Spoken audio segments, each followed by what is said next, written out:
প্রত্যেকে জীবনে সফল হতে পারবে, লিখিত গ্যারান্টেড।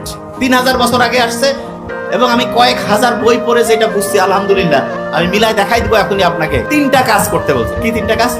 প্রত্যেকে নোট করে ফেলবো। নাম্বার 1 হইতে পারবো ইনশাআল্লাহ। কি সেটা? যে এই কাজ করি, যারা ভিডিও এডিটিং করে, এই যে ক্যামেরা করতে, এদেরও জীবনে অসাধারণ হইতে পারে, কিন্তু টার্গেট করতে হবে যে ওইরকম অসাধারণ হইতেছে। যিনি টিচার, উনি চাইলে সারা দুনিয়ার সেরা টিচার হইতে পারে। যিনি ডক্টর, উনি চাইলে সারা দুনিয়ার সেরা ডক্টর হইতে পারে। সারা পৃথিবীর ব্রেইন আল্লাহ বানিয়েছে, যে সততার সাথে সায়েন্টিফিক হইতে চলবে, সারা দুনিয়ার মধ্যে সবচেয়ে সেরা হইতে পারে। ইউনূস আলাইহিস সালামের নাম শুনছেন না আপনার? একমাত্র ইউনূস নবী, ওনার সময়ে ওনার সম্প্রদায়ের সবাই ওনার কথা মানছে, মানার পরে একবারে অসাধারণ উন্নতি করছিল। আর অন্য কোনো নবীর সময় সব লোক একসাথে এরকম একতাবদ্ধ ভাবে হচ্ছে দিনের পথে আসে না। ইউনূস নবীর সময় হয়েছে।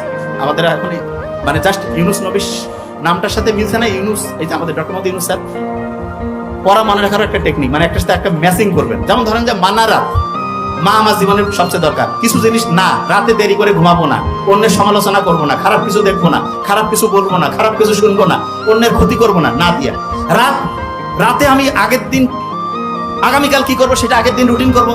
রাতের বেলা হচ্ছে নেগেটিভ কোনো জিনিসে যাবো না। রাতে ঘুমানোর আগে চিন্তা করবো জীবনে যেটা হইতে চাই সেটা হয়ে গেছে, সকালে ঘুম থেকে উঠে ওইটা করবো। এবং ইসলামের অসাধারণ একটা জিনিস হচ্ছে তাহাজ্জুদের নামাজ।